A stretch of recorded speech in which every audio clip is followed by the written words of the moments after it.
Hi, and a warm welcome to Winner's Corner. This Saturday, we're off to Örebro racetrack for our V75 round that also contains a jackpot.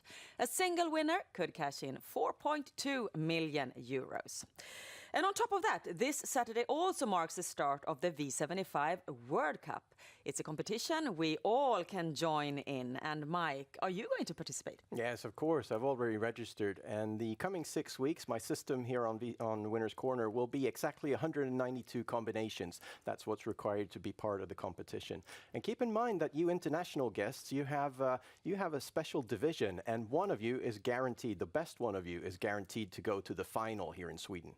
So if you want to participate, you just go to our website, swedishhorseracing.com, where you can read all about the competition. And of course, you can also register there. Now, we start our day in race 5. It's a class 1 race over long distance, Mike. And of course, this also equals the start of the V75 round.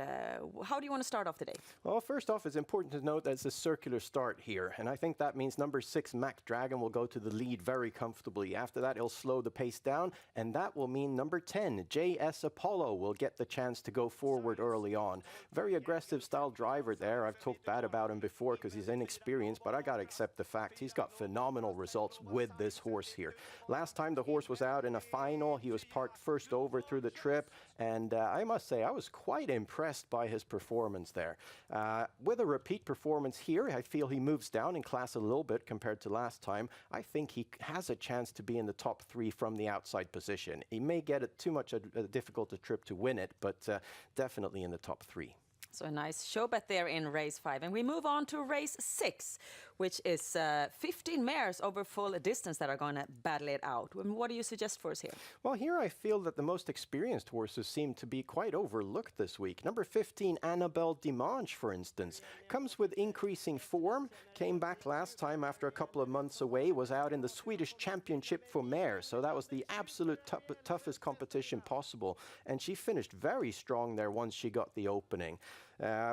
Tricky post, of course, but she's a lot more experienced than the rest here, and with improving form, also with a driver in full form, I think she's got a good chance to clear around the field and land in the top 3. So another show bet there in race 6. And now we're moving on to a different bet type in race 9. And this is the Gold Division, and here we get to see our superstar Nuncio. And Mike, in his last race, he looked really good, didn't he? He came back after about half a year, and he looked better than I think I've ever seen him before. He was trotting a lot cleaner, and well, it was a good performance. It was against easier horses, but the way he looked, I'm taking that with me for this week. Also, Stefan Melander has been exceptionally clear that he's going to aim for the Prix d'Amérique this year, and that's all that's in his mind at the moment. He's pulling the front shoes on Nuncio this time, so I think with the Prix d'Amérique only a few months away, I think he wants to see a really tough performance from Nuncio. Nuncio's not a horse that trains well, so he needs to sort of open himself up a bit in this race here. So I think he's going to go to the front. And behind him, number 9, Fossens Bonus, is going to be right behind him in the start. He's going to do everything to keep the pocket slot, and if he succeeds, I think we got an exciting quinella there. Fossens Bonus was last time out with a circular start, and he didn't like that at all. He went off stride, lost a lot of ground, and then came back very strongly. So he's definitely in absolute perfect form. And form beats class. He moves up against really tough horses this time, but from the pocket slot, I think we got a chance that he can finish second. So this means we have a really nice quinella there in race 9 with horse number 1, Nuncio, and horse number 9, Fossens Bonus. The 11th race of the day is the Silver Division over long distance. And how have you been analyzing this one? Well, this one I'm the most excited about all Saturday. Number 9, Aaron Palima, is going to be my winner here. This horse has been out against the toughest now for quite some time. Every time performing strong, has a lot of bad luck with the draws. He's been from number 11 and number 12 post the last 3 times. Last time he finished very strongly there after a defensive drive at the back. This time he's got a more interesting post. He's in the second row. He's right behind number 2, Melby Drake, who's exceptionally fast from the start and has declared that he's out for the lead. So I think Aaron Palima can get a very pleasant trip here in second or third on the outside. And in that case, I think he's got a great chance to win this. Sounds great. And with that, we move on to the daily double. And it is, as usual, carried out in races 10 and 11. And DD1 is a Class 2 race over full distance. And it looks quite even, I think. Mike, what do you think? It is pretty even. I'm surprised that number 8 seems to be such a clear favorite at the moment. I think number 3, Global Trader, has the best chance here. Good performance last time, drew a lot of attention, but had a difficult post. This time, excellent post, fast from the start, and I think a very likely wire-to-wire. But I don't want to leave number 9, Wingate Eric, off my system. I was quite impressed by that one last time. Finished very strongly, comes with improving form, and has an interesting post as well. DD2 we've already talked about, and then you recommended number 9 Aaron Polema as a win bet. Do you hold on to that here? Yeah, definitely. He's going to be my banker of the week. He's the one I believe the most in. So this daily double, this Saturday, it consists of 2 combinations.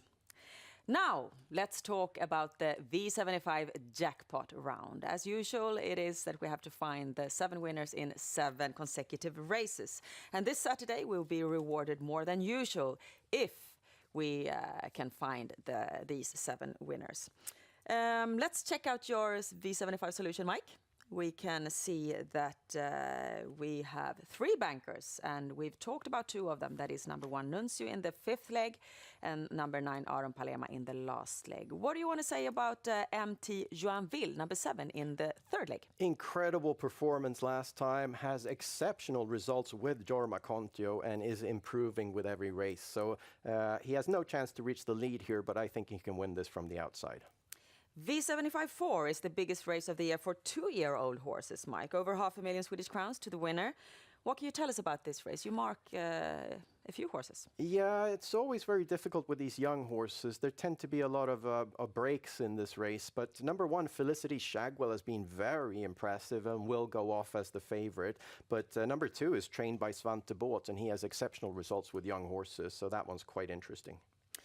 And this all ends up to the perfect sum of 192 combinations. And that means that you can use this system to participate in the V75 World Cup if you like to.